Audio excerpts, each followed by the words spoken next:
Alright, so apparently my cat wants to be in this video. But this is my current EDC knife collection right here.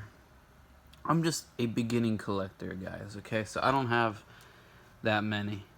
But these are the ones I have so far, and I'll go through each one. These are like, I'm specifically looking for California legal everyday carry knives. So, let's see. The first one I got was actually this one. Cold steel. Can't even... I don't really like this one that much because it's hard to flick open. And I didn't know that much about knives at the time, but I don't even know if this is a real one because my friend saw it. And he says that it's a fake because it says made in Taiwan. And he says cold steel are made in USA. So this costs like $35 on eBay. So I don't even know if this is a real knife. It's really hard to open and close. Like it hurts my finger. And I have to do this with one hand because I'm holding the camera here, but shit. I'll just leave this here so you can see, okay? Alright, next knife I got was actually this. I did a lot of trial and error, guys. This is my next one. It doesn't even have a brand name. I just bought it randomly from some guy on eBay. And I liked it because it had it's got a glass cutter. It's got a seatbelt cutter right here. And this is a switchblade. The guy said it was California legal because it's 3 inches, but actually California legal has to be below, no, it's 2 inches. California legal has to be below 2 inches. So I don't even know if this is actually California legal one. It's a switchblade, but it's kind of a crappy switchblade, so I don't even... And I would never carry this because look at the protrusion on this button right here. Also, I'm going to carry this in their pocket. And, you know, this could pop open at any minute. This isn't a safe knife to carry. So, I just have this knife. I don't know why I have it, because no one will buy this from me. It's a terrible knife, so I keep it. It's like one of my first knives, so, alright. There's that one. Next... Oh, then I bought this one. This one I like. This is the Runt J4. And this is a California legal because I think the blade length was like 1.8 or something. So 1.8 inches. So anything below 2 inches you can carry. And this I love because when you flick it open, it's like, you know, bam. Like... This is a nice knife, and I got it with the Cocobolo handles right here. It's a nice, like, fancy wood from the Amazon. And this knife costs around $130. This was like my first kind of expensive knife purchase.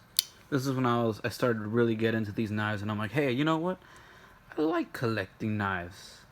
So, alright, put that one here. Next one I got was a Spyderco. This is a Spyderco Delica 4. And, you know, this one I like because it's not like it doesn't have any fancy opening or closing or anything, but the blade on here is really nice. And it costs like $60 or something. It's a $60 knife. I really like the cool Spyder logo on here. I'm going to be getting some more Spyderco knives. I want to get the Sage. I just don't like the way the blade shape is on the Sage. I wish the Sage had this blade shape. I would totally buy it. It'd probably be my favorite knife. But anyway, I have to close it with one hand here. Alright.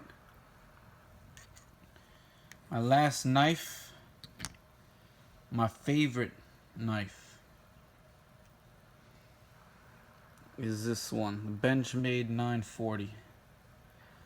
And when I first got this, I was like, man, I don't know what all the hype is about. This isn't such a good knife. And I was just kind of like opening it kind of clumsily like this. But once it grows on you, this knife, okay? Now I really like it. And if I want to open it, I can just kind of open it with like a flick. and it pops right open. The blade is real nice. I got this one, my friend bought this for me because he has a discount at a sports store. And I don't know if he got this one used or something, because all the Benchmades that I see that are 941s like this with the green handle, they'll have the purple back spacers all along here, the scales. This one just has two little purple spacers here, and it just looks like it's missing here, which at first I was like kind of disappointed about, but now I kind of like it because it's like it's a unique 940, and if there's dust in here, I can just blow through here like it's a game cartridge, so it's easier to clean this way. And I don't know, the clip on here though, I've only had this for about a week. This is still a little stiff, by the way, because it should be closing like kind of under its own weight, and I have to kind of push it, so it's a little bit stiff, and I may have to loosen the pivot here and maybe even oil it, and hoping that'll make it flick open better.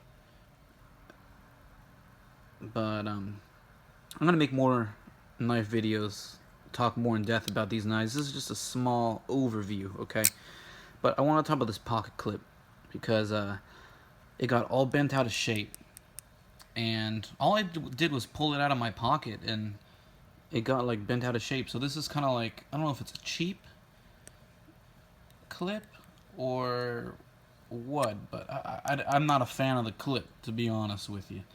And now I need to get a freaking like tool. You have to buy a special tool because these screws are not normal screws. They're like these star-shaped screws. So I gotta buy a special screwdriver just to unscrew this and bend it back into shape. I may just buy a whole new clip.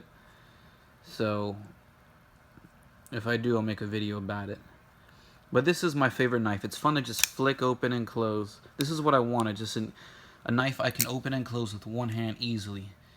And this is it. You can also open it like this. You hold this part down, and then this just opens up like that. Oh, didn't close all the way. But it's just a little too stiff right now. So this is still a good knife though, just, you know. Anyway guys, this is my knife collection. I'll be making more videos as I add more. Please give this video a like if you liked it, and comment down below, you know, what knife you think I should get, any good EDC knives, or what you think about these products. Alright guys, I'll see you in the next video. Take it easy.